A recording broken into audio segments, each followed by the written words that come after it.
Hello champions, hope you are doing well and absolutely fine. तो आज हमारा अगला बिंदु है राजस्थान में शैक्षिक परिदृश्य। देखो, मैंने आपको स्टार्टिंग की जो क्लास हुई थी, अपनी पहली क्लास, उसमें सिलेबस को भी डिस्कस किया था और उसमें एक हमारा पॉइंट था, आरपीएससी की वेबसाइट से जब हम सिलेबस को डाउनलोड करते हैं तो उसमें एक पॉइंट था हमारा, educational scenario in Rajasthan, organisation and functions of following at primary and secondary education in Rajasthan. उसमें बहुत सारे पॉइंट थे जिसके अंदर SCERT, BSCR जिसको हम कंप्लीट कर चुके हैं, BSCR वाला वीडियो अगर आपने नहीं देखा है तो वो भी देख लीजिएगा। इसके अलावा IASE, डाइट, RSOS यानी कि Rajasthan state open school, RSOS हो गया आपका, Rajasthan state textbook board, state initiative for quality education, Diksha rise, smile, Diksha Darshan, Shiksha Vani, समग्र शिक्षा अभियान। ये सभी चीज़ें हम राजस्थान के सिनेरियो में डिस्कस करने वाले हैं। इन सब के अलग अलग से एक एक वीडियो जाएंगे, लेकिन आज की क्लास में मैं आपको केवल और केवल पूरा ओवरऑल जो अपना राजस्थान का मैनेजमेंट है, प्रबंधन है, राजस्थान शैक्षिक परिदृश्य है, उसके बारे में कुछ इंपॉर्टेंट क्वेश्चंस करवाने वाला हूँ। तो ये अलग से हम पूरे कंबाइंड करके एक टॉपिक बना दिया है मैंने। फिर अपनी कल से इन सब की क्लासेज आनी शुरू हो जाएंगी, जिनके अंदर अपन ने BSCR को तो कंप्लीट कर लिया है। इसमें मैं आपको बहुत सारे इंपॉर्टेंट जो प्रीवियस ईयर क्वेश्चंस हैं इनके बारे में बताऊंगा और इनके आसपास में जो भी इंपॉर्टेंट फैक्ट हैं वो भी हम इसमें डिस्कस करेंगे। देखिए, आपके स्कूल व्याख्याता भर्ती में आए हुए सभी क्वेश्चंस को हम इसमें डिस्कस करने वाले हैं। ठीक, चलिए। लेकिन क्लास को शुरू करने से पहले एक इंपॉर्टेंट बात मैं आपको बता दूं। अगर आपने अभी तक ये PDF डाउनलोड नहीं करी है, देखिए PDF का प्रिंट आउट आप ले लीजिए और डेली प्रैक्टिस किया करो, क्योंकि बहुत सारे और इंपॉर्टेंट क्वेश्चन इस PDF में अवेलेबल हैं।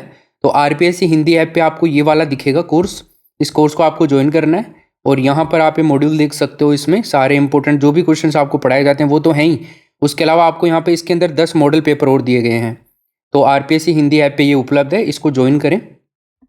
इसके अलावा मित्रों, अगर आप तैयारी कर रहे हैं हिंदी सब्जेक्ट से, तो RPSC हिंदी ऐप पे अब हिंदी सब्जेक्ट की टेस्ट सीरीज भी अवेलेबल है, जो आप यकीन मानिए लगभग पेपर आपका इसी में से आने वाला है।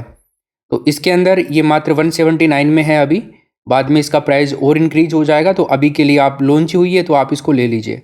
जैसे आप कोई भी चैप्टर देखेंगे, यहाँ पे हमने सभी इंपॉर्टेंट क्वेश्चंस और जिसमें प्रीवियस ईयर क्वेश्चंस भी सारे आ जाएंगे, आपके इंपॉर्टेंट MCQs आ जाएंगे।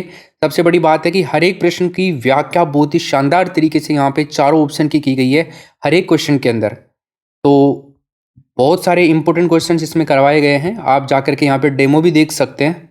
हालांकि इसकी ज़रूरत ही नहीं पड़ेगी, नाम ही काफ़ी है। पूरे सिलेबस को कंप्लीट कर दिया है इसमें। फिर हिंदी साहित्य का इतिहास आप देखेंगे तो यहाँ पर भी हिंदी साहित्य के इतिहास के आदिकाल के सारे कृष्ण काव्य, सभी के इंपॉर्टेंट क्वेश्चंस इसमें डाल दिए हैं।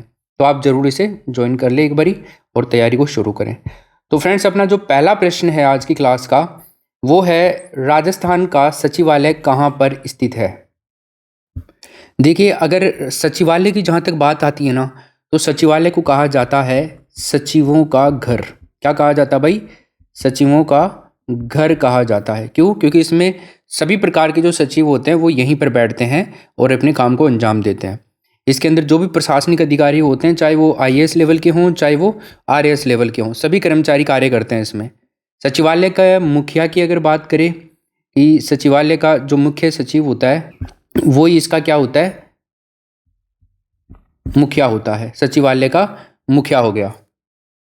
लेकिन दोस्तों, अगर हमें पूछ ले कि शिक्षा विभाग का मुखिया कौन होता है, तो शिक्षा विभाग का मुखिया कोई बता सकता है आप में से?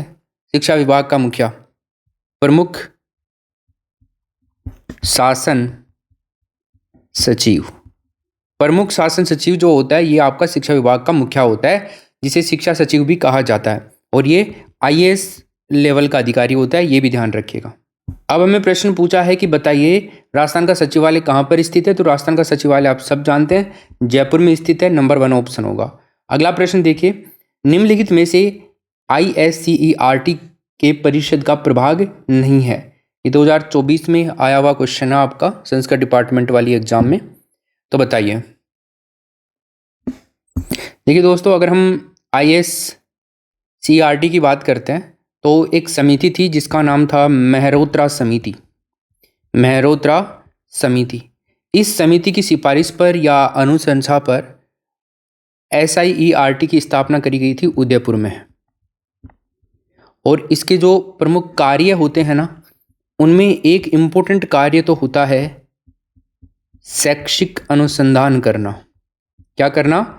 शैक्षिक अनुसंधान करना।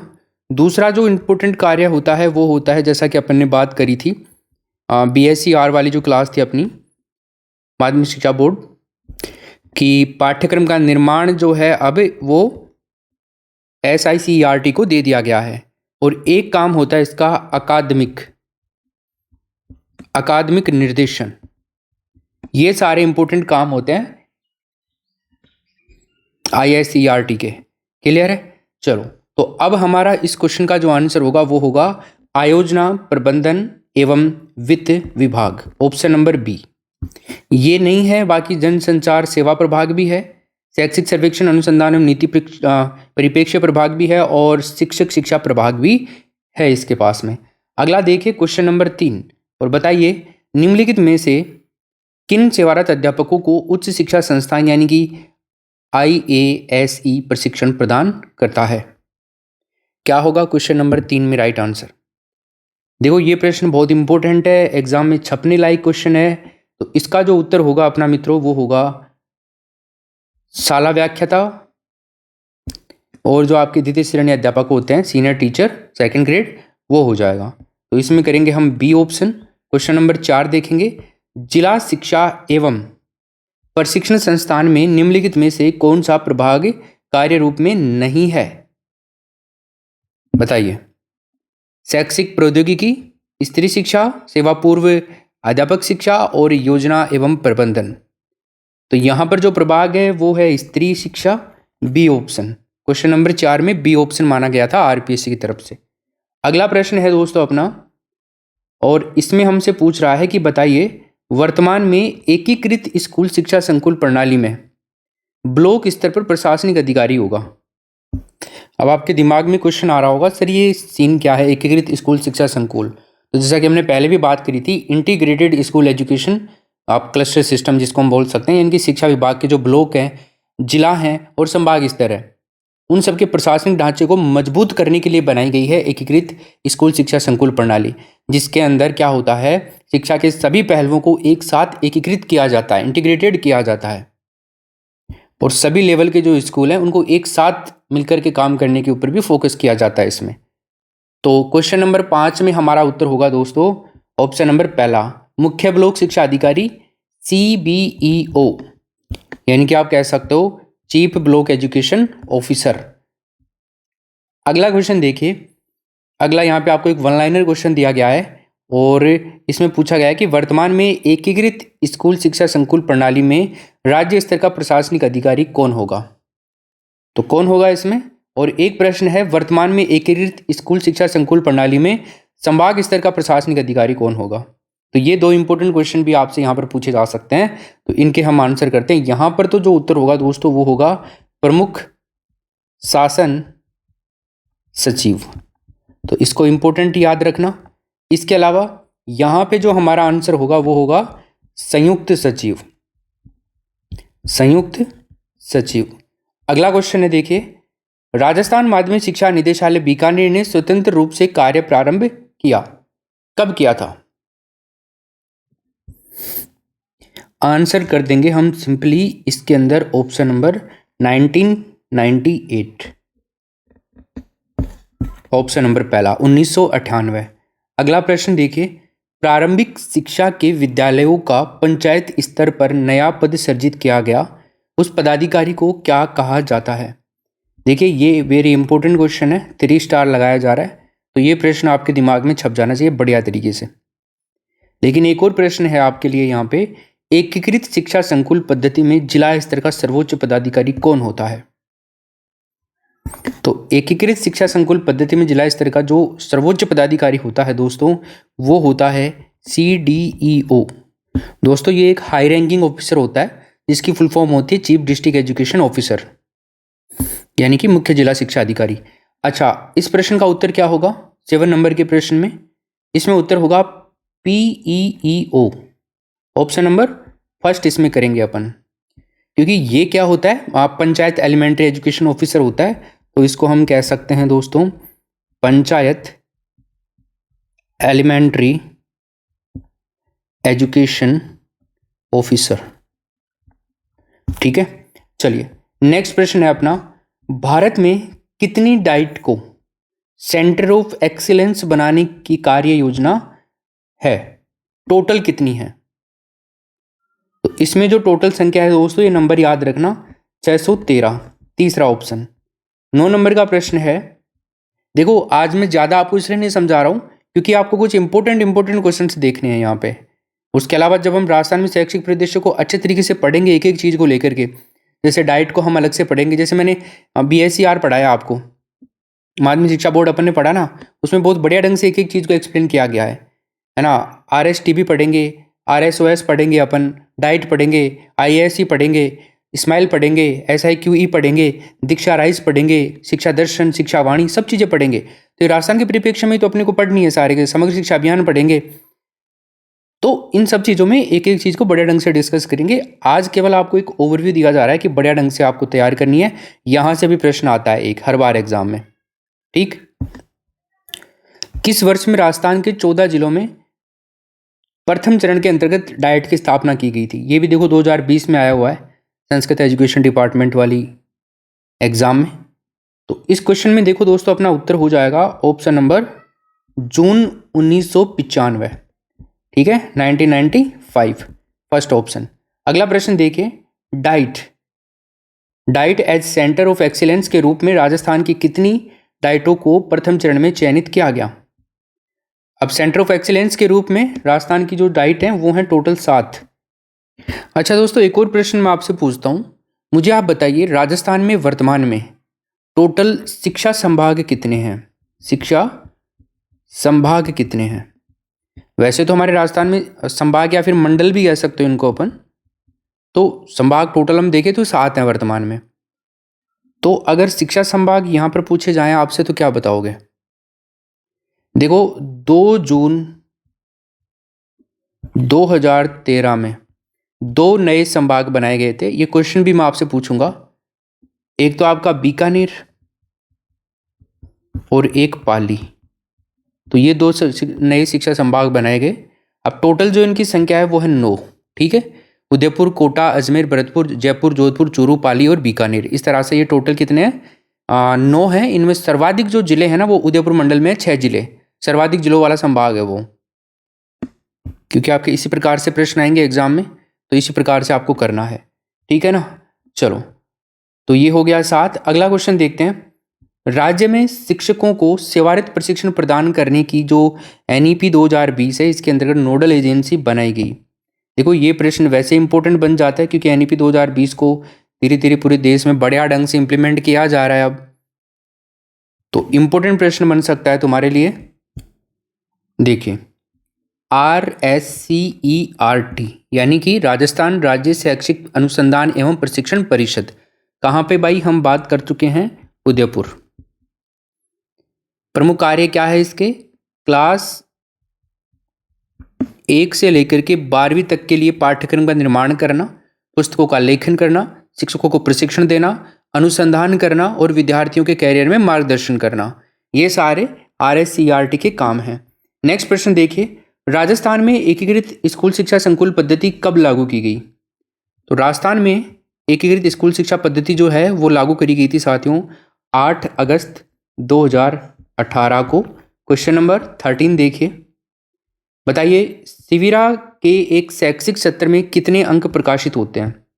तो शिविरा के शैक्षिक सत्र में जो अंक प्रकाशित होते हैं दोस्तों वो होते हैं टोटल 11, ऑप्शन नंबर बी हो जाएगा। लेकिन अगर आपसे पूछ ले कि शिविरा का प्रथम अंक, ये ज़्यादा इंपॉर्टेंट प्रश्न बन जाता है, प्रथम अंक कब प्रकाशित होता है तो आप क्या बताओगे?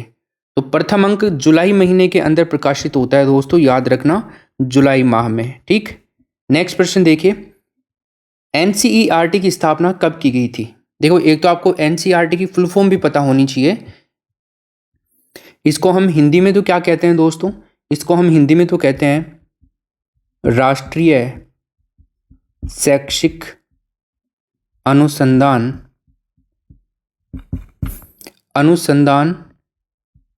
और अब इधर इसको किधर लिखा जाए, और यहाँ पर लिख देता हूँ, और प्रशिक्षण परिषद, या फिर हम इसको इंग्लिश में कह सकते हैं national council of education research and training. तो मैं इसका इंग्लिश में भी आपको लिख देता हूँ, नेशनल काउंसिल ऑफ एजुकेशनल लिख देता हूँ, एजुकेशनल रिसर्च एंड ट्रेनिंग। ठीक है। अच्छा, अगर आपसे पूछ ले एनसीईआरटी की स्थापना कब हुई थी, तो आप क्या बताएंगे? 1961 बता देना, 1961 में। उद्देश्य क्या था? जो हमारी स्कूली शिक्षा है उसमें गुणवत्तापूर्ण सुधार करने के लिए नीतियां बनाना और कार्यक्रमों पर केंद्र और राज्य सरकार की सहायता से सलाह देना। इसके अलावा इसका इंपॉर्टेंट कार्य क्या है? देखो, एक इंपॉर्टेंट कार्य, अब देखो ये हमारे राष्ट्रीय स्तर पर है, मतलब पूरे देश में काम करती है एनसीईआरटी। तो देखो, जो भी किताबें होती है ना, उनको हर भाषा में उपलब्ध करवाना एनसीईआरटी का प्रमुख कार्य होता है। तो सभी कक्षाओं के लिए हर भाषा में सभी विषयों की किताबें तैयार करना और प्रकाशित करना इसका मुख्य कार्य होता है। जो भी पाठ्य पुस्तक हैं और शैक्षिक सामग्रियां, उनका निर्माण भी और प्रकाशन भी एनसीईआरटी करता है। जो विद्यार्थी हैं उनकी शैक्षिक आवश्यकताओं के लिए शोध करना और कई सारे काम होते हैं, वो एनसीईआरटी करती है। एनसीईआरटी की जो पुस्तकें होती हैं वो सीबीएसई और जो अन्य राज्य बोर्ड होते हैं उनके लिए महत्वपूर्ण संसाधन के रूप में काम करते हैं, जैसे हमारे आरबीएसई के रूप में करती हैं। तो क्वेश्चन नंबर 14 में हमारा आंसर जो होगा दोस्तों, वो हो जाएगा ऑप्शन नंबर 1 सितंबर 1961, बी ऑप्शन। क्वेश्चन नंबर 15, शिक्षा विभाग राजस्थान के महत्वपूर्ण आदेश किसमें प्रकाशित होते हैं? बताइए। हमारा जो शिक्षा विभाग है, इसके जो महत्वपूर्ण आदेश होते हैं वो किस में प्रकाशित होते हैं? अभी हमने बात करी थी ना सिविरा के बारे में, वो इसी में प्रकाशित होते हैं। क्वेश्चन नंबर 16, राष्ट्रीय शिक्षा नीति के संदर्भ में एक राष्ट्रीय चिंतक केंद्र थिंक टैंक की भूमिका कौन सी संस्था निभाती है? तो इन संस्था के बारे में आप मुझे बताइए। इस संस्था का नाम नहीं एमएचआरडी नहीं है दोस्तों, एमआईएस भी नहीं है, न्यूपा है। ऑप्शन नंबर सी करेंगे हम इसके अंदर राइट आंसर। देखो, एक प्रश्न पूछा गया था AEES-PRT 2018 के अंदर, ऑफिशियल पेपर था, उसके अंदर एक क्वेश्चन आया था न्यूपा को लेकर के, मेरे को याद आ रहा है। उसमें पूछा गया था कि न्यूपा जो है ये मुख्य रूप से शैक्षिक, और फिर वहाँ पर ब्लैंक दे रखा था और फिर आगे था से संबंधित है। ये प्रश्न याद कर लेना भाई, एग्जाम में छप सकता है तुम्हारे। संबंधित है, इस तरह से एक क्वेश्चन आया था आपके एग्जाम में। अगर आपने दिया हो पीआरटी 2018 के अंदर, अप्रैल में एग्जाम हुआ था, तो इसमें क्या आंसर हो सकता है? उसमें 4 ऑप्शन थे, जिसके अंदर एक ऑप्शन था योजना, मूल्यांकन, एकता, पर्यवेक्षण, कई ऑप्शन हो सकते हैं उसमें, सब ऑप्शन का मुझे ध्यान नहीं है, लेकिन इसका जो आंसर आता है अपना वो आता है योजना। तो इस प्रश्न को भी आप अच्छे से याद कर लेना, क्योंकि न्यूपा की जो फुल फॉर्म होती है वो होती है राष्ट्रीय शैक्षिक योजना एवं प्रशासन, और आप इसको कह सकते हो आगे विश्वविद्यालय। तो दोस्तों, इसकी जो स्थापना करी गई ना, वो करी गई थी मानव संसाधन विकास मंत्रालय भारत सरकार के द्वारा। ये ना केवल भारत में है बल्कि दक्षिणी एशिया में भी शिक्षा की योजना और प्रबंधन में क्षमता निर्माण, और इसके अलावा हम देखें तो अनुसंधान से संबंधित एक प्रमुख संगठन है। इसकी इंग्लिश में फुल फॉर्म होती है national university of educational planning and administration. चलिए, अगला क्वेश्चन है 17 नंबर का, देखिए। राजस्थान प्रारंभिक शिक्षा विभाग की राजकीय संस्था नहीं है, तो राजकीय संस्था इनमें से कौन सी नहीं है बताइए। देखो, सबसे पहले तो हम देखें तो राजस्थान प्रशासनिक शिक्षा निदेशालय बीकानेर, ये तो है राजस्थान सरकार के द्वारा तो चलाई जाती है ये। इसके अलावा दूसरी है पंजीयक शिक्षा विभाग की परीक्षाएं करवाता बीकानेर, ये भी सही है। सततम साक्षरता निदेशालय जयपुर में है, ये भी सही है। राजस्थान पाठ्य पुस्तक मंडल जयपुर, ये नहीं है दोस्तों। देखो, अगर बात करी जाए राजस्थान प्रारंभिक शिक्षा विभाग की, तो प्रारंभिक शिक्षा और जो माध्यमिक शिक्षा निदेशालय है, इसकी स्थापना 1950 में हुई थी। इसका मुख्यालय बीकानेर में बनाया गया था, और 1950 से ही राजस्थान में शैक्षिक प्रबंधन की शुरुआत भी मानी जाती है। अब राजस्थान पाठ्य पुस्तक मंडल की बात करें तो निःशुल्क जो पाठ्य पुस्तक उपलब्ध करवाता है छात्र छात्राओं को सरकारी विद्यालयों के अंदर, वो यही है। 1956 में इसका स्थापना हो गई थी वैसे तो, लेकिन अगर यहाँ पे बात करें राजस्थान प्राथमिक शिक्षा विभाग की राजकीय संस्था के रूप में नहीं आता है, तो इसमें डी ऑप्शन करेंगे। अगला देखिए क्वेश्चन नंबर 18, जो हमारा एजुकेशन डिपार्टमेंट है इसका मुखिया होता है। तो एजुकेशन डिपार्टमेंट के जो मुखिया हैं उनके बारे में तो आपको पता ही है, एजुकेशन मिनिस्टर ही होंगे, सबसे ऊपरी पद पर यही होते हैं शिक्षा विभाग के अंदर। जबकि मुख्य सचिव होता है वो सचिवालय का मुखिया होता है, ठीक है। ये किसका मुखिया होता है? सचिवालय का मुखिया होता है। निदेशक ये आपका निदेशालय का मुखिया होता है। और प्रमुख शासन सचिव की बात करें तो ये होता है आपका शिक्षा विभाग का मुखिया, शिक्षा विभाग का मुखिया। तो इन चारों को याद रखना। अगला प्रश्न देखिए, राजस्थान प्रारंभिक शिक्षा के अधीन कितने प्रकार की संस्थाएं कार्यरत हैं? तो यहाँ पे तो आपने आंसर देख ही लिया होगा, 2 प्रकार की संस्थाएं कार्यरत है इसमें। इनके अंदर एक तो होता है दोस्तों राजकीय संस्थाएं और एक होती हैं स्वायत्त शासी संस्थाएं। एक और एक 2 हो गया आपके। अब इनको हम देखें तो राजकीय संस्थाओं में जो संस्थाएं आती हैं वो एक तो आ जाएगा आपका माध्यमिक शिक्षा निदेशालय बीकानेर, एक आ जाएगा उच्च अध्ययन शिक्षण संस्थान जो भी है, एक है राजकीय शारीरिक शिक्षा महाविद्यालय और एक आ जाएगा आपका शिक्षक शिक्षा महाविद्यालय। तो ये तो सारी है राजकीय संस्थाएं।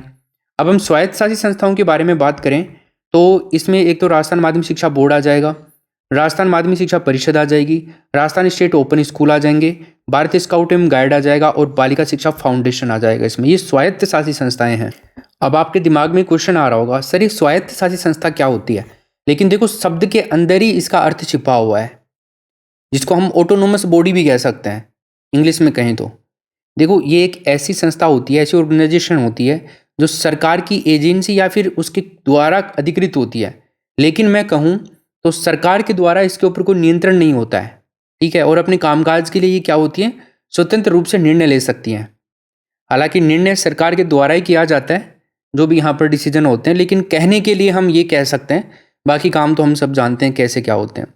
स्वतंत्र कामकाज मतलब कि स्वयं सहायता संस्थाएं जो होती हैं अपने कामकाज के लिए किसी भी सरकारी विभाग या मंत्रालय के नियंत्रण या निर्देशन के अधीन नहीं होती हैं, वो स्वतंत्र अपने डिसीजन ले सकती हैं, इसलिए इनको स्वायत्त शासी संस्थाएं कहा जाता है। ये सारी स्वायत्त शासी संस्थाएं हैं। अगला प्रश्न दोस्तों अगर हम देखते हैं 20 नंबर का, प्रारंभिक शिक्षा विभाग के अधीन कौन सी संस्था राजकीय संस्था के अंतर्गत सम्मिलित नहीं है? बताइए। तो प्रारंभिक शिक्षा विभाग के अधीन हम देखें तो यहाँ पे एक ऑप्शन है तीसरा, राजस्थान प्रारंभिक शिक्षा परिषद। राजस्थान प्रारंभिक शिक्षा परिषद जो है ये एक स्वायत्त शासी संस्था है और जयपुर में है। तो कौन सी संस्था है ये? स्वायत्त शासी संस्था है भाई, समझ गए, जो कि प्रारंभिक शिक्षा विभाग के अंतर्गत काम करती है। 21 देखो, राजस्थान के किन 2 जिलों में IASE स्थित है? IASE का मतलब हो गया institute of advance studies in education. तो बताइए क्या आंसर हो जाएगा इसके अंदर 21 में आंसर होगा दोस्तों अजमेर और बीकानेर। ऑप्शन नंबर डी कर देंगे। क्वेश्चन नंबर 23 देखिए, RSCERT का कौन सा प्रभाग उदयपुर में नहीं है? बताइए इनमें से कौन सा प्रभाग है जो उदयपुर में नहीं है? देखो पहला तो है शैक्षिक सर्वेक्षण अनुसंधान एवं नीति परिप्रेक्ष्य प्रभाग, ये तो उदयपुर में है। जनसंचार सेवा प्रभाग भी उदयपुर में है। शिक्षक शिक्षा प्रभाग उदयपुर में नहीं है। बाकी आपका आयोजना प्रबंधन एवं वित्त विभाग भी उदयपुर में ही है। नेक्स्ट क्वेश्चन है, निम्न में से कौन सी संस्था माध्यमिक शिक्षा विभाग के अंतर्गत राजकीय संस्था है? हमने अभी राजकीय संस्थाएं और स्वायत्त शासी संस्थाएं देखी थी। तो राजकीय संस्थाओं में मैंने 4 संस्थाएं आपको बताई थी, माध्यमिक शिक्षा निदेशालय बीकानेर, उच्च अध्ययन शिक्षा संस्थान, राजकीय शारीरिक शिक्षा महाविद्यालय और शिक्षक शिक्षा महाविद्यालय। तो इनमें से आप देख सकते हैं क्वेश्चन नंबर 24 में उच्च अध्ययन शिक्षा संस्थान हमारा राइट आंसर हो जाएगा, क्योंकि यही है। बाकी राजस्थान माध्यमिक शिक्षा बोर्ड आपका स्वायत्त शासी संस्था है, स्टेट ओपन भी आपका है और स्काउट एवं गाइड भी आपका स्वायत्त शासी संस्था है। तो फर्स्ट ऑप्शन करेंगे। 25 NCERT के बारे में आपको गलत कथन देखना है, मतलब सही नहीं है वो देखना है आपको। तो 25 नंबर का क्वेश्चन है। पहला ऑप्शन है एनसीईआरटी का पूरा नाम national council of education research and training है।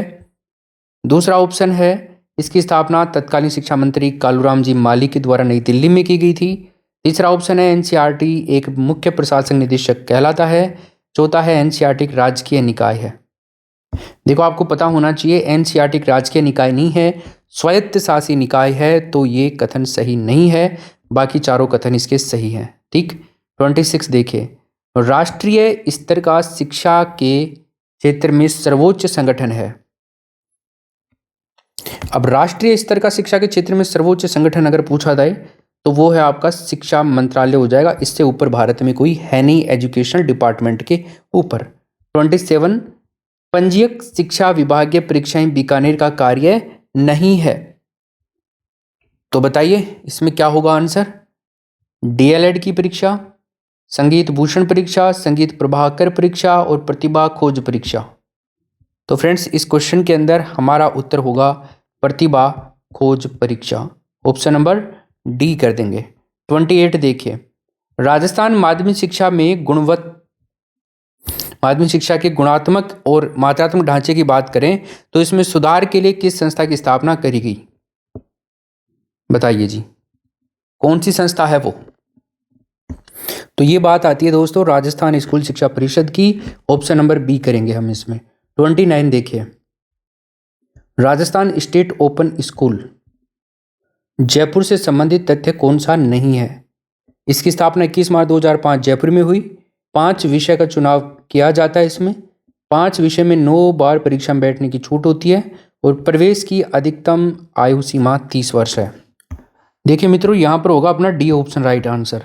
वैसे तो देखा जाए तो इसके प्रवेश की कोई अधिकतम आयु है नहीं दोस्तों, लेकिन अगर आयु की बात करें तो 10th क्लास और 12th क्लास के लिए यहाँ पर लेवल निकल करके आते हैं। तो 10th क्लास के लिए आपको 14 ईयर चाहिए होता है और 12th क्लास के लिए आपको 15 ईयर चाहिए होता है आयु, प्रवेश के लिए न्यूनतम आयु। 12वीं क्लास के लिए 15 वर्ष और 10वीं क्लास के लिए 14 वर्ष, बाकी और कुछ नहीं होता है। इसके प्रवेश की प्रक्रिया भी होती है, जैसे 1 जुलाई से रजिस्ट्रेशन शुरू हो जाते हैं। अलग अलग पाठ्यक्रम भी उपलब्ध हैं 10th 12th के लिए।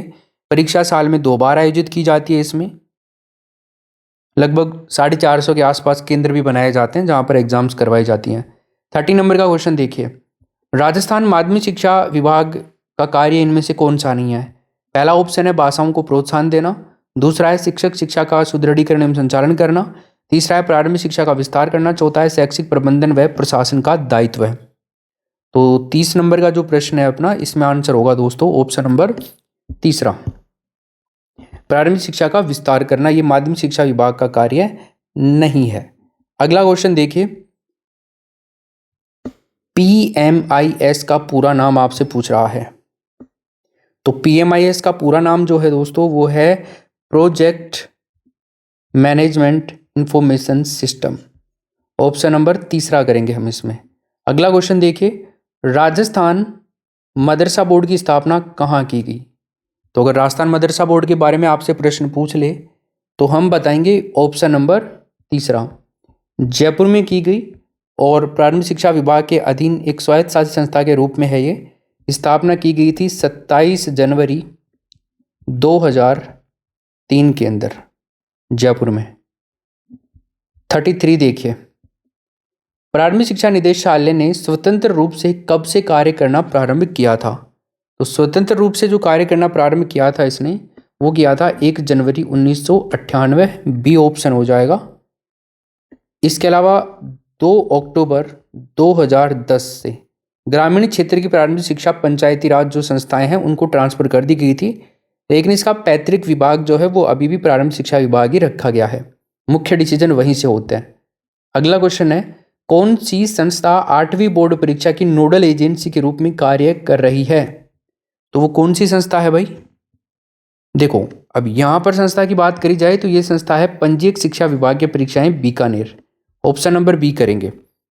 देखो ये जो विभाग है वो 8वीं की बोर्ड परीक्षा और डीएलएड की परीक्षा की नोडल एजेंसी के रूप में काम करता है। इनका कार्य होता है परीक्षाओं का आयोजन करवाना, मूल्यांकन करवाना और परिणाम की घोषणा समय पे करना, पारदर्शिता रखना भी काम होता है और पूर्ण गुणात्मक रूप से काम करवाना भी इनका काम होता है मुख्य। अगला देखिए 35, बहुत इंपॉर्टेंट प्रश्न है, एग्जाम में आया हुआ है 2018 में। SIERT उदयपुर द्वारा किए गए डाइट रैंकिंग 2017 के अनुसार निम्नांकित में से कौन सा डाइट प्रथम स्थान पर है? बताइए क्या आंसर होगा इसमें। 2018 में प्रश्न पूछा गया था, यहां पे डाइट को स्थान मिला diet Nagaur. Option number D करेंगे। बाकी डाइट के बारे में और डाइट में पढ़ेंगे बढ़िया ढंग से, जो अपन डाइट की क्लास होगी अपनी कंप्लीट, उसमें और देखेंगे। डाइट के कुछ और इंपॉर्टेंट क्वेश्चन है जो एग्जाम में आए हुए हैं। डाइट द्वारा आरंभ में या शुरुआत में कौन से स्तर की शिक्षा के लिए कार्य शुरू किया गया या आरंभ किया गया? तो फ्रेंड्स यहां पर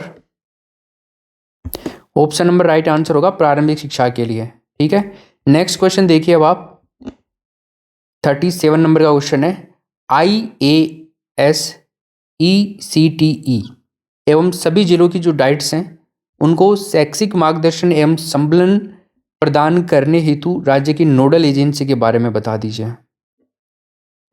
अब यहाँ पे अपन बात करें IASE की, तो IASE मतलब institute of advance studies and education, और CTE की अगर हम बात करें तो कैरियर एंड टेक्निकल एजुकेशन। यहाँ पे आंसर होगा SIERT, नंबर 1 ऑप्शन हो जाएगा। SIERT मतलब स्टेट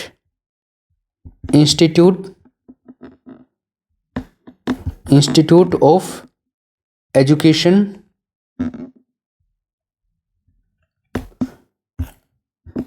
एजुकेशनल रिसर्च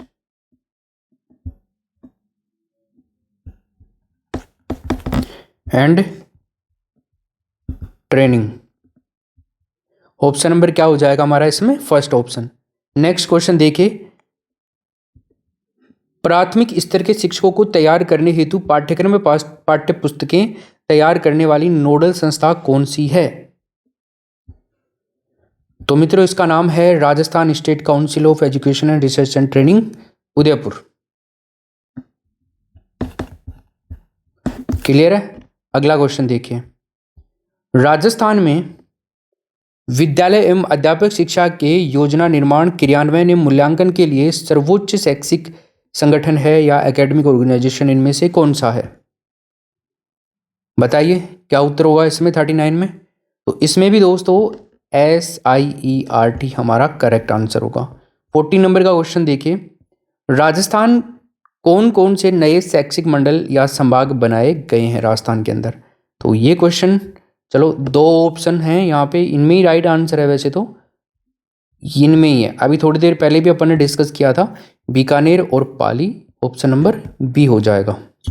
पाली मंडल में जो फिलहाल डिस्ट्रिक्ट है 3 है, सिरोही, जालौर और पाली, और बीकानेर के अंदर श्रीगंगानगर, हनुमानगढ़ और बीकानेर। अब देखो मैं आपको हर चैप्टर के 40 क्वेश्चंस करवा रहा हूँ, बाकी के क्वेश्चंस आप लोग अपना RPSC हिंदी एप्लीकेशन डाउनलोड कर लें, और वहाँ पे इन सभी क्वेश्चंस की व्याख्यात्मक हल आपको मिलेंगे PDF में, उसको डाउनलोड करके प्रिंट आउट भी निकलवा सकते हो आप लोग, और प्रैक्टिस भी आप लोग कर सकते हो। इस चैप्टर के टोटल क्वेश्चन 69 है जो आपको PDF में मिल जाएंगे। तो RPSC हिंदी आप एप्लीकेशन डाउनलोड कर लें, और यहाँ पे अगर आप हिंदी विषय से तैयारी भी कर रहे हैं तो हिंदी विषय की टेस्ट सीरीज लॉन्च हो चुकी है, इसे ज़रूर ज्वाइन करें। यहाँ पर आप डेमो टेस्ट भी दे सकते हो, और पूरे के पूरे सिलेबस के अनुसार संपूर्ण सिलेबस की क्विज यहाँ पर डाल दी गई हैं, जो कि बहुत इंपॉर्टेंट आपके लिए होने वाला है। और ये आपका मैनेजमेंट वाला कोर्स है जो आप ज्वाइन करें, इसमें 10 मॉडल पेपर मिलेंगे आपको, और सारे इंपॉर्टेंट क्वेश्चंस की PDF आपको इसमें मिल जाएगी। तो बाय नाउ पे क्लिक करके आप लोग कर सकते हो। और भी कोई अगर आपके डाउट्स हैं तो आप एक कमेंट जरूर करें दोस्तों। आप जितने कमेंट करते हैं ना तो ज़्यादा मज़ा आता है क्लास लेने में। तो एक कमेंट करने में आपका कुछ जाता नहीं है, मात्र एक कमेंट कर दिया करो कि आपको क्लास कैसी लगी, और आप कुछ क्लासेस शुरू करवाना चाहते हैं तो उनके बारे में भी आप बता सकते हैं, हम उसके बारे में भी सोचेंगे। धन्यवाद, थैंक यू।